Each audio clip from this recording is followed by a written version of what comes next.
परीक्षित के जन्म की कथा महाभारत के युद्ध के समय की है।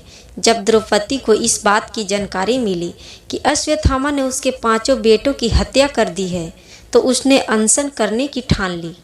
द्रौपदी ने प्रण लिया कि वह अपना अनशन तभी तोड़ेगी जब तक कि अश्वत्थामा के सिर पर लगी मणि उसे नहीं मिल जाती। जब अर्जुन को इसकी जानकारी मिली तो वे अश्वत्थामा से युद्ध करने निकल गए। दोनों के बीच भयंकर युद्ध शुरू हो गया। अर्जुन को मौत के घाट उतारने के लिए अश्वत्थामा ने अपना ब्रह्मास्त्र निकाला। यह देख अर्जुन ने भी अपना बचाव करने के लिए ब्रह्मास्त्र का प्रयोग किया।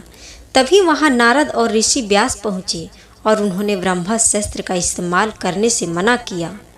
इसके बाद अर्जुन ने अपना ब्रह्मास्त्र वापस कर लिया, लेकिन अश्वत्थामा ने ऐसा नहीं किया।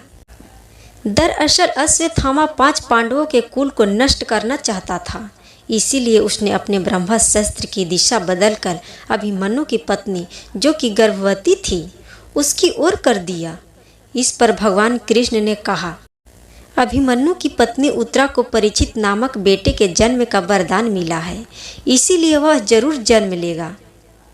अगर वह मरा हुआ भी पैदा हुआ तो मैं खुद उसे जीवन दान दूंगा और वह बड़ा होकर एक महान सम्राट बनेगा, जबकि तुम 3000 वर्ष तक इस पाप को ढोते रहोगे। साथ ही हमेशा तुम्हारे खून से बदबू आती रहेगी और वह ऐसे ही बहता रहेगा। यही नहीं, तुम हर प्रकार की बीमारियों से घिरे रहोगे। इसके बाद अर्जुन ने अश्वत्थामा को रस्सी में बांधा और द्रौपदी के पास ले गया। अश्वत्थामा की हालात देखकर द्रौपदी को दया आ गई और उसने अर्जुन से उसे छोड़ने की अपील की, मगर भगवान कृष्ण ने ऐसा नहीं होने दिया और उन्होंने अर्जुन को आदेश दिया कि उसके सिर से मणि निकाल ले और द्रौपदी को दे दो। इधर ब्रह्मास्त्र के गर्भ में जाते ही उत्तरा को तेज दर्द होने लगा।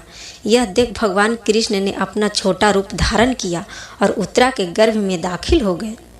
कृष्ण का छोटा रूप एक अंगूठे के बराबर ही था। वे शंख, चक्र, गदा और पद्म सब कुछ धारण किए हुए थे। उत्तरा के गर्भ में अश्वत्थामा द्वारा छोड़े गए ब्रह्मास्त्र की आग को शांत कर रहे थे। वही गर्भ में पल रहा बालक उन्हें देखकर हैरान था कि मेरी माँ के गर्भ में यह कौन घुस गया है। कुछ समय बाद उत्तरा ने अपने बच्चे को जन्म दिया, लेकिन वह मृत पैदा हुआ। यह देखकर वह रोने लगी। उसने भगवान कृष्ण से कहा, हे नारायण, आपने तो कहा था कि मेरे बेटे पर ब्रह्मास्त्र का असर नहीं होगा और वह जीवित ही पैदा होगा। वह सालों तक अमर होकर राज करेगा, लेकिन यह तो मरा पड़ा है। इसे जीवित करने की कृपा करो प्रभु। उत्तरा की बात सुनकर भगवान कृष्ण ने तुरंत प्रस्तुति गृह में प्रवेश किया और कहा, हे पुत्री, तुम दुखी न हो, तुम्हारा बेटा जरूर जीवित होगा। मैंने खुद इसके जीवन की रक्षा की है। इसके बाद कृष्ण भगवान ने मृत बालक पर अमृतमयी नजरें डाली और कहा, अगर मैंने जीवन में कभी झूठ का साथ नहीं दिया है और हमेशा ब्रह्मचर्य के नियमों का पालन किया है, कभी किसी के लड़ाई में अपनी पीठ नहीं दिखाई है, न ही कभी अधर्म का साथ दिया है, अभी इसी समय अभिमन्यु का यह पुत्र जो मरा पड़ा है वह जीवित हो जाए। इतना कहने के बाद कृष्ण ने जब उस मृत बालक पर अपना हाथ डाला तो वह जीवित हो गया और रोने लगा।